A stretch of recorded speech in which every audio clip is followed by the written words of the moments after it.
Welcome to the Tripod, where we break down the NRL every game, every week from a punting perspective. I'm Jacob Wynn. This is the grand final preview. Last week, 1-0 on best bets, 100% winning on best bets for the finals, 62% best bets this season. We won the mixed matchup again, $2.40. That was paying last week, including linking in with the AFL Grand Final. We've won 69% of mixed matchups this season at average odds above $2.50. Multis have remained plus 16 units. We haven't had one for a couple of weeks, but we'll finish in positive territory with multis. If you'd add 100 on every best bet and mixed matchup, your profit is 3,500. That's 35 times your stake if you're a $100 punter. And I'll recap the prelims on Sunday. Welcome to go back and hear my thoughts on that if you haven't already. Now, we've got a special grand final preview. You can see I've got a guest here who I'm going to introduce in just a second. I'm actually not going to give you any bets right off the top. We're going to do it slightly differently because my guest who I'm about to introduce, we haven't discussed our plays yet and what we like. So we're going to just let it play out, let it unfold. And we have a lot of bets that we're going to share. So obviously we'll tell you which side we like and why, each of us, the total, Clive Churchill, value plays. I've got a double-digit one I really like, really tasty. A custom mixed matchup, grand final, same game multi as well to share. And just our goal in the next half hour or so is we want to just cover every factor that a punter should consider before betting on the big dance. Joining me is Mathias, the PODONIS. Thank you for joining me, mate. Could you give a little background into yourself? I know people should be aware if they're following the group, and we've had you on for a cameo pick for the last few weeks, but talk about your punting background and even where you got the name PODONIS. Some people have been asking. No problem. Thanks for having me on. It's great to be here to preview the grand final with yourself. Look, so my experience betting on NRL has been the last 5 or 6 years. I stumbled across the pod around about the same time, 2016, 2017 odd, and the insight that yourself and Alex have done over the last few years has really improved and expanded my knowledge. So look, NRL has always been a sport that I've played. I played Harold Matts in under 16s for Canterbury Bankstown. I'm from Sydney. For those of you who don't know, the name PODONIS actually is generated from my sort of Greek name as well, because Adonis is someone, a Greek god. So hopefully I'm the Greek god of punting. And mate, one question I've got, you said you've been punting for 5 years, so you can confirm for all the people watching, you are over 18 years old then. Yeah, we need you to be. Oh, it's better than looking 40 like I am. Mate, it's clear to me from the insights you've shared as well as the tips. No, I'm not trying to take credit for your knowledge, but like you come across as a pod disciple. I mean that in a compliment, that like the way that you share your insight is really valuable. And I honestly, I'll say this flat out, like I didn't know if I'd ever see anyone else tip a full season of NRL over 60%. I didn't know if I'd ever see it done, but the fact that it is done by somebody who's followed the pod for years, I'm super proud of that. I'm proud of what you've achieved this year, and it's been a pleasure to include your insights throughout the finals. And it's also clear to me, I didn't know you play as well, but it's clear to me you're obsessed and you've got the knowledge, and it's going to be a great asset to share as we break down the game today, mate. Now 69 and 45, I believe, is your record on the best bets you've shared throughout the year in the group, in the app. That's 61%. But there's an elephant in the room, mate. Early in the year, you were sharing your best bets. I was sharing mine. You had power ratings as well, which we're going to incorporate. And you flagged with me early in the year. Funnily enough, it was a Roosters-Rabbitohs game. And I liked the Roosters, and you flagged with me you liked the Rabbitohs. You were right on that occasion, maybe seeing some early value in the Rabbitohs. And I said, hey, good call. Let's keep a record. Every time you disagree with me, we'll keep a side bet record this year, see how we go. Do you have our current side bet record in front of you? It doesn't look very good for my part. Our side bet record is 1-6 in your favour. And any explanation for that, mate, or just small sample size? Or well, funnily enough, 3 times I've gone against you has actually been me tipping the Panthers. It was 2 of those games occurred during the Origin period, where I still sort of trusted the size of and the depth of their squad better than yourself, but obviously it wasn't to be. I'd like to say it was a small sample, but yeah, here we are. Well, you know, that also shows that you've been high on Penrith all year. In fact, you tipped them to win the grand final as well, over $3 odds, when it was clear that Nathan Cleary was not going to be out for the season. And obviously that's a good odds to have in your pocket. We're going to get straight into the game now and starting with lineups. But before we do that, we're going to hear from the bookie that's been a big support to us to me this year, keeping the pod alive and a big benefit to everyone who's jumped aboard. We've got some grand final market analysis and a prediction from Tristan at TopSport. G'day, Tripod family. It's Tristan Merlihan here from TopSport. Very close to the big dance, only a few days away. Cannot wait. It's going to be a cracking match. It's $1.65 Penrith, $2.26 South Sydney at the moment. The line's 3.5. It has moved slightly South's way in the last couple of days, just on the basis of Davida Pangai Jr. officially being ruled out. We did have him out. We expected him to be out, but with that confirmation, it has moved a couple of cents South's way. It's been a very even back and forth wagering affair. We've taken one really sizable bet on Penrith, $60,000 at $1.67, but away from that, the money's been evenly spread. Generally in these grand finals, you get a lot of action where people, if one of the favoured teams is in the grand final, a lot of punters will take the plus and try to put themselves in a win-win situation and get the split. This year's a little bit different, and it seems just to be a pure betting event where people are factoring in their positions. Just because South Sydney were out the gate, they weren't considered a chance of making the grand final once Latrell got rubbed out, and Penrith were obviously on the wrong side of the draw after week one of the finals as well. So if people wanted to do anything with their end-of-season commitments, they've probably already got it sorted. So a lot of money both ways. There's a lot of people of that opinion. The extra week off's going to help South Sydney. So I'm a big Panthers fan. I have to subscribe to the other side of the agenda. I'm hoping Penrith get the job done. They'll be focusing on their defence. I hope they kick away late. I'm tipping about an 18-10 scoreline. And I'm thinking away from the obvious, Nathan Cleary getting the Clive Churchill. I think Isaiah Yeo's a really big hope in there. He'll get all the little things done. I think he's a big chance of getting the medal. Our biggest bet on the Clive Churchill medal is on Cameron Murray, $2,000 at $12. We've taken a lot of other little bets. I'm sure we'll take plenty of bets on Nathan Cleary and Cody Walker late.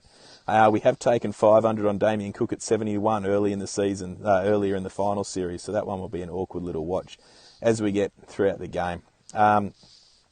Make sure you enjoy the game if you are having a wager. Now, the other thing I forgot to touch on was that the total points. The total points are now down to one of the lowest we've seen all season, where it's into 38 flat. There is a little bit of rain coming tomorrow and Friday, Wednesday today. So, that rain will hinder things, but it should fine up Saturday, Sunday. Obviously, Suncorp's a pretty good drying stadium. If the game does happen to get moved to Townsville, which it is a chance of doing, all those bets will stand. Because the game has been played in the same state and it's been played at a neutral venue. So if it does get moved, all your wagers will stand. Good luck if you're having a wager. Make sure you do it responsibly and enjoy the grand final day. It's one of the best days of the year. Thanks, guys. Thank you, Tristan. Okay, we're going to go lineups here. And the big one, I guess, with Penrith, Davida Pangai Jr. is a big loss. MCL, he's going to be out for this game. Moses Leota does come in. Other than that, they're full strength. I suppose the injury is worth highlighting for Penrith. Dylan Edwards has this plantar fasciitis, so he's in the boot every week at the start of the week just because less weight bearing helps that heal. They're saying it's something that he can play through with pain. Fisher Harris, they say, has a knee complaint. I know at the end of the year, a lot of players have the little niggles here and there. Kickow, we've got to monitor with the ankle, but he got through the game against the Storm. To'o, kind of same deal. Cleary has dealt with this shoulder injury that needs surgery, but he has still played pretty good footy since he's returned. And on the south side of the equation, they named the same 1-17 that rolled Manly last week that we won our best bet on. But that big elephant in the room there, of course, is the Reynolds groin. He does get 9 days to prepare. Do you want to start there? Look, are there any other injuries that I didn't flag there, or is there any that you're most concerned about could have an impact on the result? Look, in terms of injuries, I think everyone's talking about Adam Reynolds and is his groin going to be all right? Look, I think having the 9-day turnaround for him will dramatically improve his leg, and I think he'll be 100% right. We saw early on in that game against Manly, he didn't take any fifth tackle kicks. He wasn't kicking goals, but then towards the end of the game, I think you see that once it warmed up and stretched out, he was kicking a lot more. So I don't think he's a concern at all. So for any South fans, your halfback will be right. Yeah, I'm 100% sure he's going to play because of that turnaround, the treatment he can get. But you still got to acknowledge it. Like if you're backing Souths, there is that chance. Does he do less in-game kicking? There's still the possibility that he just doesn't goal kick because it's not worth the risk of aggravating it. Of course, the other benefit you have is not every team has a NRL starting 7 caliber player on their bench. In a catastrophe scenario, Marshall can come on and play 7. That certainly helps. Mate, this is where I want to start, right? These teams have played each other 3 times this year, but most recently in week 1 of the finals. And here we are, as Tristan mentioned, the line is 3.5 Penrith's favoured. Total is dropping 37.5 some places. I think still flat 38 on toppy there. Right, the line was 10.5 in week 1. Now we're at 3.5. So I thought it'd be an interesting, experiment or procedure to actually go through the adjustments that we would have had to make to each of these teams. So, like, is Penrith worse than we thought in week 1 of the finals? Obviously, I think we all agree Souths are better. And then the big one being the cumulative fatigue factor that we're going to dive into as well, which is definitely going to be massive and plays a part in this line. So let's begin, right? The line was 10.5 in week 1 of the finals. That doesn't mean that necessarily was correct. But what did you make the line in week 1 of the finals, considering as well Brian Toto was out? Yeah, Brian Toto was out. Funnily enough, I still had that game 11.5 in Penrith's favour. I thought they were going to be the clear winners in that game. Clearly got that one wrong. And yeah, yourself? Well, you say wrong. I'm same as you. I thought the fair line should be 10.5. Like, had I been able to lay a -9.5, I think when Toto was in, I was going to play that. And then once Toto was out and the line was 10.5, I thought that was about fair. So, if I could have laid a number like 7.5 with Penrith, I would have been all over it. And in the end, we know they lost by 6. So that's the way it goes. It was certainly a big shock, right? Now the question is, how much better or worse do you think Penrith are than they were in week 1 of the finals? Have you upgraded or downgraded them based on the 3 performances you've seen since then? Penrith as a team, I'd probably say that they're on the same level that they were pre-finals, in my opinion. There is a slight downgrade naturally because of the cumulative fatigue and the amount of sheer games and the intensity that they've had to play with. So that's probably the only downgrade I would make. I wouldn't downgrade them on any ability, on defensive ability, or on attack. All right, well, let's talk about ability. That's fair because we'll handle the fatigue separately. I look at it, I maybe downgrade Penrith 1 point from what I thought they were going into the finals. Now, keep in mind, and like yourself, I had a really high opinion of Penrith going in. They underperformed in week 1 of the finals, starts to raise questions about how good their attack can be. They underperformed in scraping past the Eels, and again, the attack was found out, but phenomenal defense got them through that week 2 finals game. And then you upgrade them as well. The defense was absolutely top notch, getting that upset over the Storm with all the conditions against them and just knowing how phenomenal that Storm side is. But again, if you still want to nitpick, they've now scored, 4 tries in the finals in 3 games, 3 of them off kicks, right?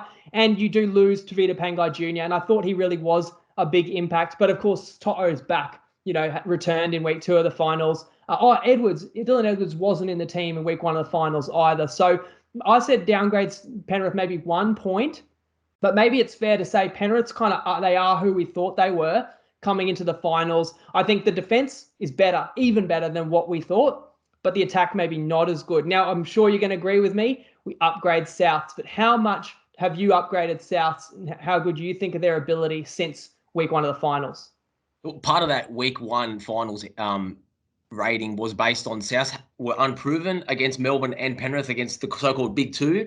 And look, we've also seen South went for periods in throughout the season where they would leak a lot of points in games. They didn't have that defensive resolve. So I've upgraded South 4.5 points since the finals started. Look, a big part of it was the injury to Latrell Mitchell. Myself included, I thought South didn't have any hope of making the grand final now. But I think that they've managed to deal with that quite well. Bennett's banded everyone together. They've sort of put an emphasis on defence. Cody Walker and Reynolds have increased their touches dramatically, so they've sort of carried the side on their back. And I think that's helped them and put them in good stead here. I'm right there with you. I estimated I would upgrade South's 4 points. And I roughly said, well, I think straight away I'm just upgrading fullback position by a full point because it was such a big question mark going into the finals. It's somewhat been answered. Taft's played better than we could have expected. And there's natural improvement too, that he's got those games under his belt. I've just upgraded the forward pack of South's a point as well. I just think that their big game players are playing to the best of their ability and the bench guys are chipping in. They've just gone up a gear. And then I'm just attributing 2 extra points to South's defense purely because it's reached a level that we hadn't seen, and you touched on that as well. So I upgrade South's 4 points. And then the last question is, how much is that cumulative fatigue disparity worth? Obviously, we're going to factor in the difference in the amount of energy that was exerted last week. We'd agree that Penrith had a harder game. It was a day shorter prep. But then you go back week 2 of the finals. Penrith played a war against Para while Souths didn't play. And if you even want to go to round 25, it was a walk in the park, but Penrith played all their starters. Souths played none of them. What's that all worth? I know it's a hard one, but it's a really important question. To be able to make this line, you've kind of got to know what it's worth. What do you estimate it at? Look, it is a very hard question because I've seen Penrith sort of come through the last 3 weeks, and are they better mentally than they were 3 weeks ago? So mental fatigue as well is just as important as physical fatigue. So physically, I'd probably make it worth 2.5 to 3 points. But I think from a mindset point of view, getting over Melbourne was such a huge advantage for the Panthers. Sort of looked like a release for them, physically and mentally. They looked a lot freer on the pitch after the game. That's for sure. Yeah, it's a funny one. Like, it's a boost, a mental boost that you got over the hill. You beat the team that you knew all year you have to.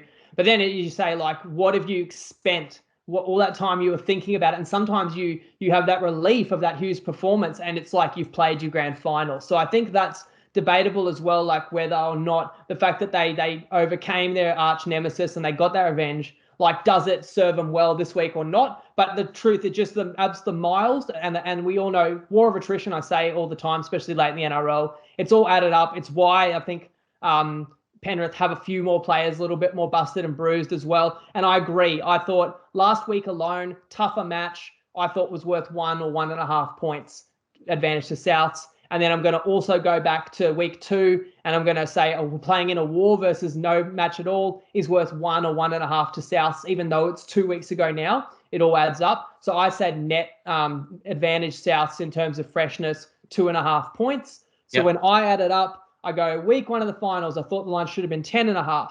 But now I've downgraded Penrith 1 point because their attack, like, overall, I'm just not sure if they're at quite that same level they were start of the year. So then it should have been 9.5. But now I've upgraded Souths 4 points. So now we're at 5.5. And then I'm saying that all the fatigue and everything, that brings the line down to 3. I have it at, which basically is what it's at now. You've maybe not downgraded Penrith, but you're probably right there with me. What are your power ratings make this line? My power rating makes this line -4.5 at the moment. Yep. And that's trying to account into Penrith's rating the downgrade of fatigue as well then? Correct. It is trying to really account for that. And then when you look at Souths, if you ask any team in the comp, what sort of preparation do you want for a grand final? I think everyone would take the path that Souths have had. Yeah, absolutely. And the thing is, I didn't play Penrith last week. You did, and you liked them to hang close with the Storm. Biggest reason that kept me off it was I was fearing about their energy reserves, right? And then we saw them play so well. So some people are going to say, well, that proves they're not worn out. Like, that's eliminated those concerns. But on the other hand, it's like that was 80 more grueling minutes. Has that pushed Penrith closer to the brink? That's got to be a concern. If you're backing Penrith, is like, I know I said it last week and it didn't end up being the case, but is there a full tank of fuel? What's your best guess? My best guess would say that they're running on fumes. But is that enough to see them through in the grand final when you've got one more 80 minutes to push and put everything into? And that's the thing, is like they will just play off off spirit and off just off pure determination and will, and certainly a tight squad and defense's attitude. And this side is one of the best defensive sides I've ever seen. Talking about defense, do you want to give me your thoughts on the total? I haven't heard if you've got like a best bet or more than one best bets you've got to share in this game. You can share them later. Maybe it links in with the total, but just give us your thoughts on this total. 37.5 mostly across the board.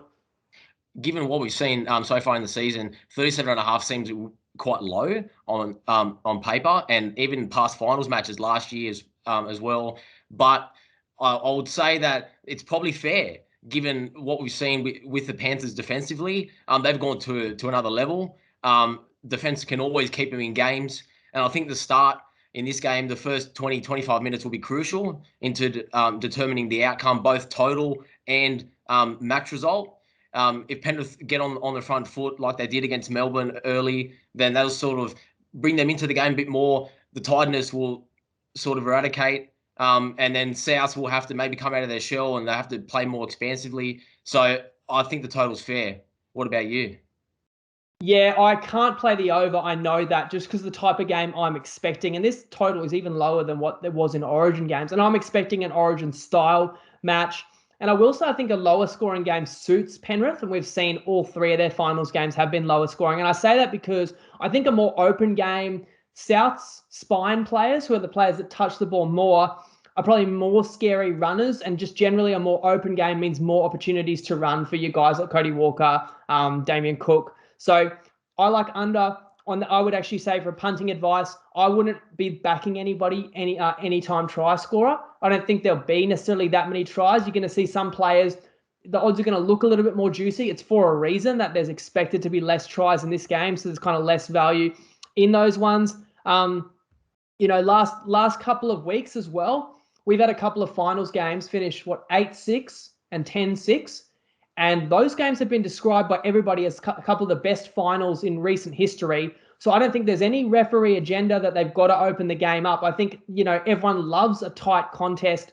So I think it'll be more like Origin refereeing where the refs kind of want to stay out of it.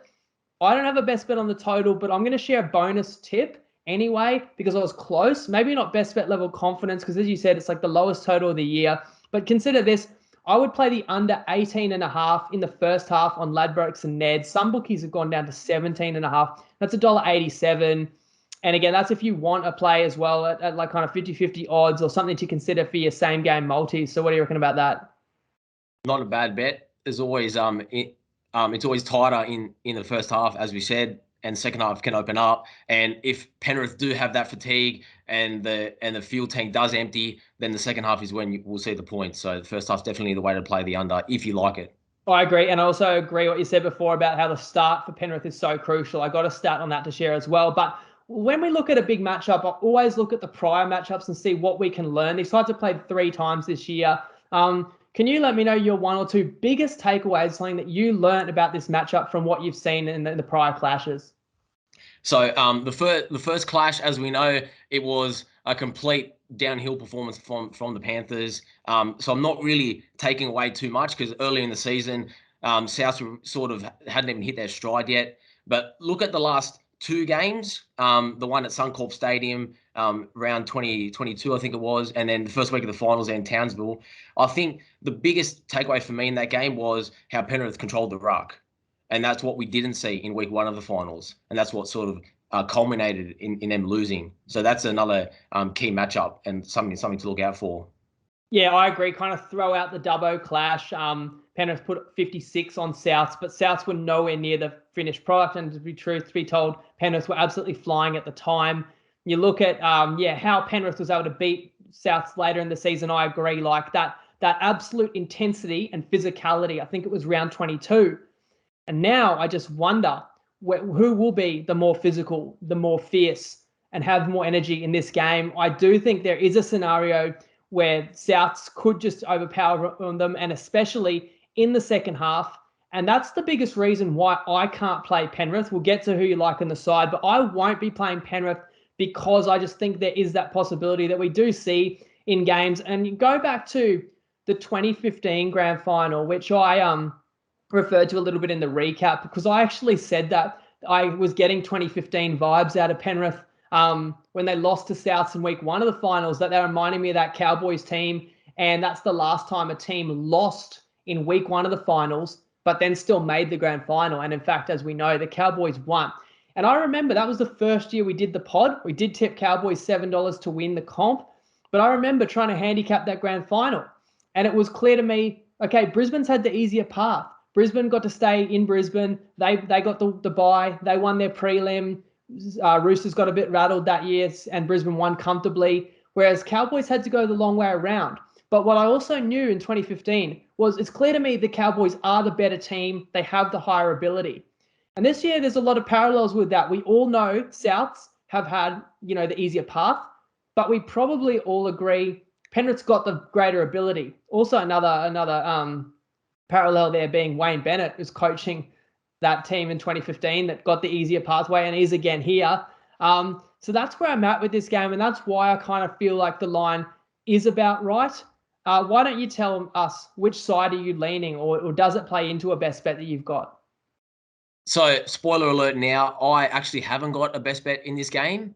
Sometimes you just can't get there with a side. And look, I don't feel right to the followers just to give a best bet just because it is the grand final. There's plenty of other opportunities to make money in. You don't have to spend it in a grand final if you happy to do a same game multi if that's something you guys want to do. But for me personally, I haven't got a best bet in this game. I made the line 4.5, but for the reasons you mentioned and the fact that fatigue is such a big element in the NRL these days, I can't get there with Penrith, even though my ratings would sort of lean to taking them as a side. So I'm just happy to ride my futures bet at $3.20, and let's see how that plays out. And I think you've got a value play to share on the game as well, as we get to later on in the pod. But so would it be fair to say if you had to play it at $2 at 3.5, then your lean is Penrith?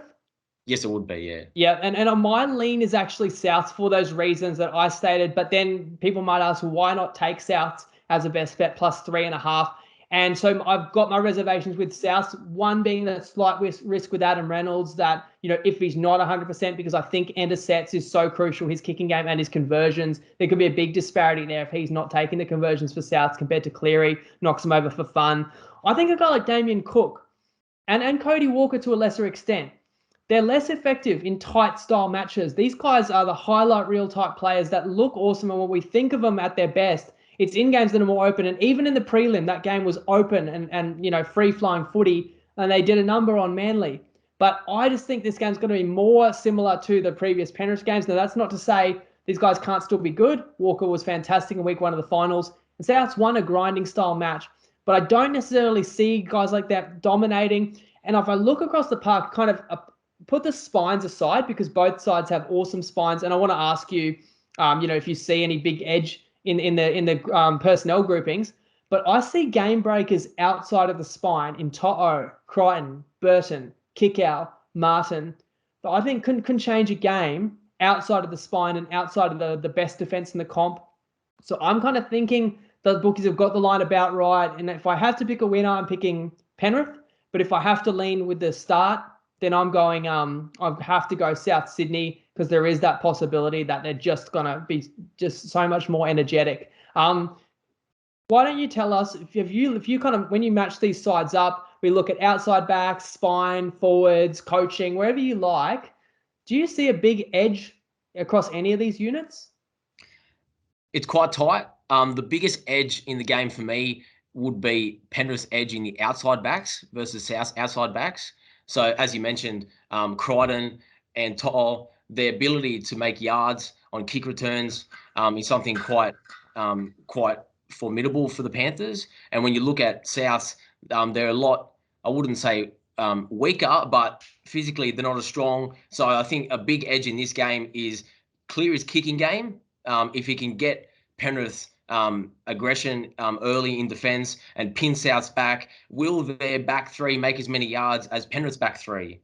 And I would say no to that. And that's my biggest edge in the game. And that would help Penrith's forward pack get on top, knowing that South is starting on the back foot.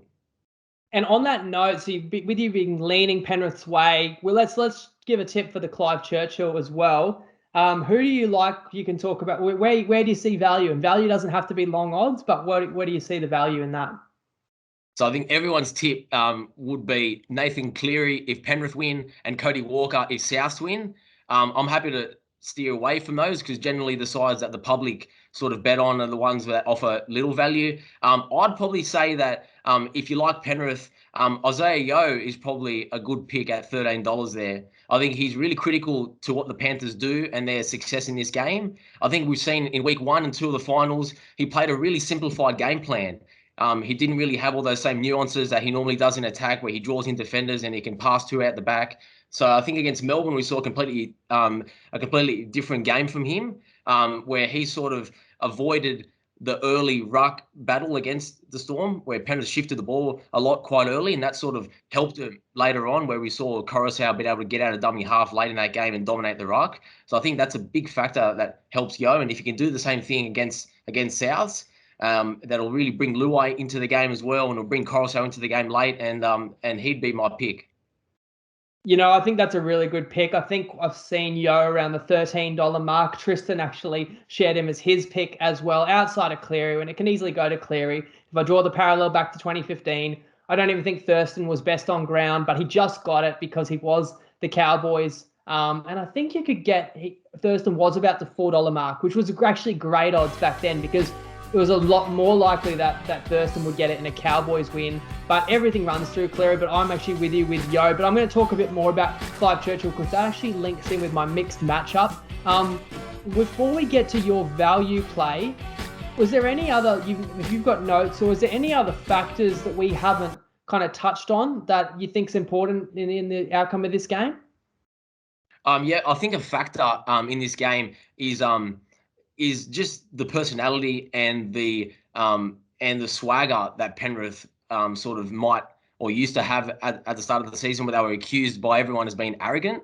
I think beating Melbourne sort of maybe has brought that back into the team a little bit more. We saw on Monday's media day, the press conference there, where Kickout wheels out To'o in a wheelchair, sort of making fun of the fact that there's injuries and the talk about injuries. So I think if you're a Penrith fan, that's a good sign to see because that's their sort of personality and arrogance coming back into the team. So does that help them on grand final day?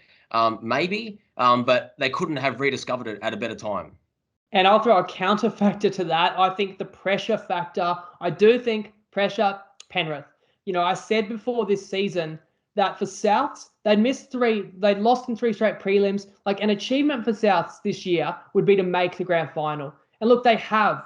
And of course, they want to send, Reynolds out a winner and Marshall and Bennett, 10th grand final. They love to win it. Of course, they're going to be desperate like everybody is.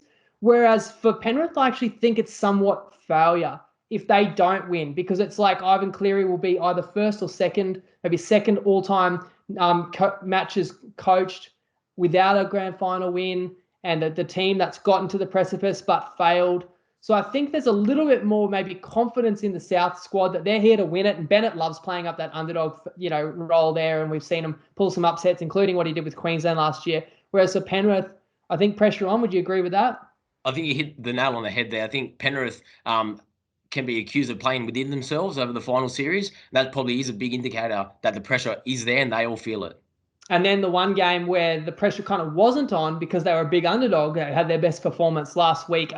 We're going to get yours and my value play, but first we've actually got a couple more cameos we're going to listen to now from The Undertaker and Nicole at Sports Tech Daily. Let's listen to The Undertaker's best bet for the grand final. Hey guys, Matt O'Keefe with my grand final best bet. Regarding the game, really tough one for me. I fancy a low scoring game. Ordinarily, I'd be all over Penrith -2.5 or 3.5, but the path that both teams have had have just been so much different. South had a good win in week 1, beating Penrith, having the week off, then kind of not spending much energy at all, smashing Manly, whereas Penrith, you kind of feel like they've already played 2 grand finals. Had to fight so hard to get through Parramatta in the first week and then tooth and nail again last week against the Storm. You just got to wonder how much energy they've got left in the tank.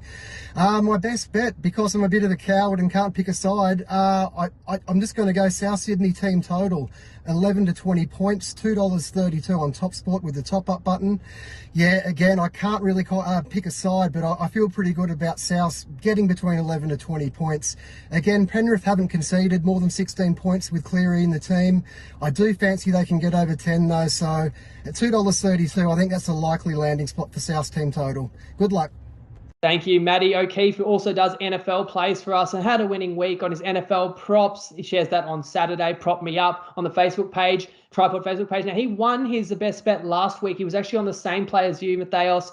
Either team, 1 to 12, Panthers, Storm. That was a nice, easy winner.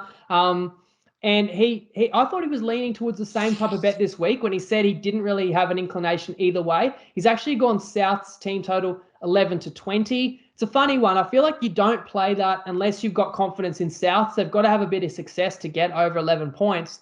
But you've also got to have faith that Penrith will last the full 80 minutes. That is a crazy stat Maddie shares there about Penrith's defence never conceding over 16 in any games Cleary has played. Let's listen to Nicole with some try scorer picks. Hey everyone, it's Nicole. Look, really excited for the NRL Grand Final, but before we get into the value play, I just want to quickly say thank you to Jacob for having me on the pod. It's been awesome being part of the Facebook group and really appreciate everyone's support this year. Look, I think it's going to be a cracking game. I'm personally thinking it's pretty much 50-50, so I'm excited to see what Jacob has to say on the pod tonight. And in terms of value players for try scorers, I'm going back to Alex Johnston. So we've got him priced with our model at $1.70. His career-wide try scoring strike, and if you converted that into odds, it'd be about $1.90, and we're getting him for $2.15 in the grand final. So we reckon even if Souths don't win, we think he's a great shot at scoring a try, and love that $2.15 price on Tab and Neds and Ladbrokes. Now, going into first try scorer, I'm going to go with my guns a little bit instead of the model here. Cam Murray at 31s. If you convert the amount of times he's scored the first try in a game back into betting odds, it's about 17. So you're getting 31s for someone who's in career best form. Yes, it's going to be a tough game, but we're going with our gut on that one. And looking into last try scorer, Nathan Clear at 19 on Sportsbet. This is the one I'm really excited about. He's done it 4 times this season already, and I think it's a great value play. And for everyone that uses the age data tools on Sport Tech Daily, we've actually just rebranded and launched a brand new website. It's going to have stuff for cricket and also basketball, sports betting and fantasy across the next few months. So check it out, wicky.ai, wiki.ai. Thanks a lot, guys, and thanks a lot for all your support. All the best punting on the NRL Grand Final. Thanks, Nicole. So Alex Johnston, I cautioned maybe not playing anytime try scorer, as Nicole suggested there, because the odds will be a bit higher for a reason. This is the lowest total of the year. But as for his tips for first try or last try, you can back them in any game. Like whether there's going to be 9 tries or whether there's going to be 3 in a match, there's always a first try, there's always a last try. So the value doesn't, get sapped out of it in a low or a high total. So if you like the sound of that, he's gone Murray first try scorer, Cleary last try scorer. What have you got for us with your value play for the GF? So my value play for the grand final isn't necessarily what you traditionally see as being value, but I think if I had to play a bet in this game, I'd go Penrith race to 20 at $2.25 on Sportsbet. That's the way that I'd see it. If Penrith do win, then they can start the game well. We've seen Penrith, they haven't attacked that well in the first few games in the finals, but we've seen them against Penrith, against South in the first game. They made 3 line breaks and bombed a few tries. So I still think the value is with the over if we had to pick one. So I'm happy to take Penrith race to 20. And then if South get a bit desperate, they might make some mistakes, and then Penrith can really open up towards the second half. I can see that possibility that they are a confident side and they could get on top and just be playing with pure enthusiasm. And I guess, we're looking at a team that's like $1.70 at best to win, but you're getting $2.25 if you take them race to 20. So we're talking about extra, over 50 cents of odds there. And you just can't have a Penrith win that's in a lower scoring game. So if you like overs and you like Penrith, that's a pretty good way to play it. Maybe that's even better than trying to play like the Penrith team total over, because you probably think if Penrith's having their way, they're not going to concede 20 by South. And even in your example, they can concede 20. They just can't be the first to concede 20. All right, well, I'm going the other end of the spectrum here, 11-1. And this isn't necessarily my pick because I think I just slightly lean Penrith. I got a feeling that they may just get home and on the back of Cleary. But if the game goes the way I think Penrith's going to value the start mightily. Let's talk about the first half. Now, of course, every team wants to start a grand final well, but when you consider the memories Penrith's got from last year where they were down 26-0 at halftime, and here's a stat for you. Penrith's played 6 finals games in the last 2 years. Now, they've won 4 of them, but they're only 1-5 against the spread. And that one win being last week. What was unique about last week, among other things, that was the only game out of 6 finals games that Penrith scored first. So again, I think it shows the value that Penrith has to start well. So how about we go Panthers halftime, Rabbitohs full time, 11-1 on Ladbrokes and Neds. I think $11 for that is pretty crazy good value when you consider you got the favourite to be in front at halftime, and then you're just getting $11 head to head on South to come back. If you subscribe to the theory that South might just have more fuel in the tank they could be the team that does come home strong. And then it could just be a question of whether Penrith's far enough in front. What do you reckon about that at 11-1? Well, that'll be good for the Panthers, considering how they started last year's grand final. So they'd want to sort of get out of the gates early, and we might see something similar where Panthers, where they tried to come back against the Storm, couldn't, just fell short. Maybe Souths do. 11-1 is a good bet. And that's going to feed into my mixed matchup as well, because it's a 3-leg multi. Now, we've won, well, if this wins, that'll be 21 out of 30 for the mixed matchups, 70% this year. So you might be thinking, I'm going to go safe as possible, low $2 odds, hit that 70% threshold. No one's ever going to do that again on $2.50 picks, right? But no, I got a $3 leg same game multi, $3, 3 legs. First one, pretty safe in my mind. I think you're going to agree with this. It's Penrith plus 8.5 in the first half. Basically, Penrith just can't be down double digits. My theory is I think Penrith wins, but I definitely think they've got to be competitive and strong in the first half. They're just going to have so much focus on that start, right? So plus 8.5 first half. Second half, then I flip and I don't see Souths going away. I think there are legitimate questions about whether Penrith lasts the 80 minutes. I think the Rabbitohs are going to bring relentless pressure all game. That's their strength. The forward pack that just keeps coming all day. And whether Souths happen to be in front, obviously with a plus 8.5 first half, Penrith doesn't need to be leading. They just can't be down, 10 or more. Well, I think if South Sydney's in front, it's going to bode very well for South Sydney. But if they're behind, I do think they can come back. And I think Penrith's the kind of team actually their mentality recently has just been, let's hang on to a lead. We saw them do it against Storm. We saw them do it against the Eels, back their defense. So my second half play is South Sydney plus 8.5 with the second half line. So again, if Penrith's up 10 at halftime, now we've got South Sydney plus 18.5. If Souths are up 8 at halftime, we've got Souths to win the grand final. So it's an 8.5 within the second half. Again, I expect a tight game. I expect low scoring. I think those points are valuable. In terms of this bet, the only thing that would have sunk us before full time would be Souths being up more than 9 at halftime. If you think that's going to be the case, don't back this. Maybe look at like Souths halftime, full time or something for yourself. The final leg of the multi to get us to $3, because so far those are 2 pretty safe legs, is the Clive Churchill medalist to be jersey 6, 7, or 13. There's obviously 6 players that wear those jerseys across the 2 teams. It goes without saying, Nathan Cleary, if Penrith wins, huge chance. Walker for Souths, ditto, right? The 2 locks, and you'd like Isaiah Yeo and Cam Murray, who Tristan also said has been well supported. I think they're the leaders of their pack. They're the focal points of their attack. 13s are so important. They essentially are spine players these days. Reynolds, yes, we've mentioned injury question mark, but if Souths wins, it's more likely that Reynolds was fine and played a huge part.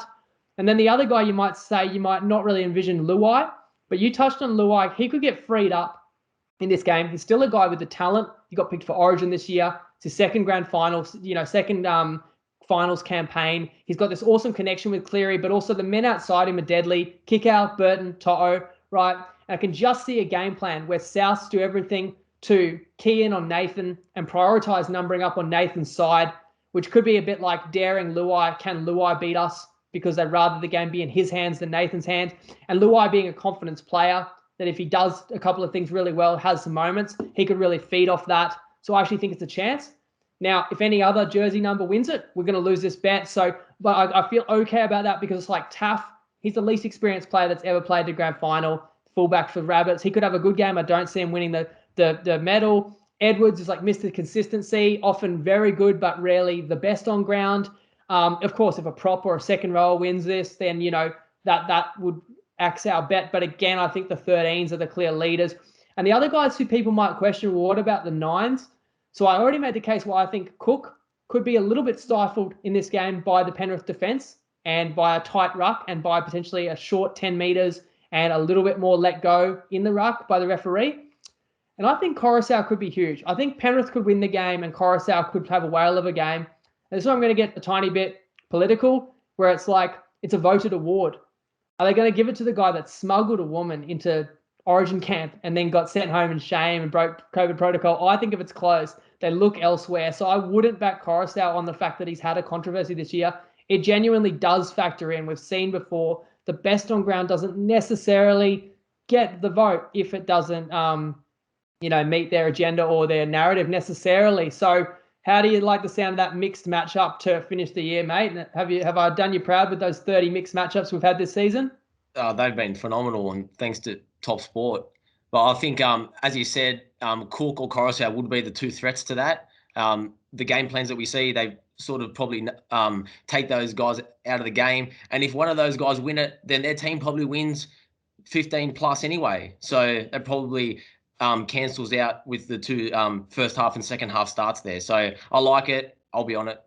Yeah, actually, you make a good point there. Like, if Souths blow Penrith out of the water, then like, could Damien Cook run wild? Like, he sure he could, but then maybe Penrith wouldn't be within that 8 points at halftime. But I'm seeing a tight one, so you've got to kind of agree with me. It only has to be relatively tight, obviously, with a decent start in each half and flipping on each side, because I think Penrith have got that little bit more faith. They're going to be strong in the first half. Souths have got that bit more faith in the second half. That's the way I'm playing it, playing into what should be an absolutely phenomenal game. And thanks for joining me here. We've gone in depth in previewing it and breaking it down. Hopefully people have appreciated our thoughts and appreciated all your work as well through the year, mate, because you've been sharing tips and reasoning behind it all season long. And good luck as we roll into the final game. Hopefully, for your sake, that Penrith Futures gets up as well, mate. But thanks very much for joining me.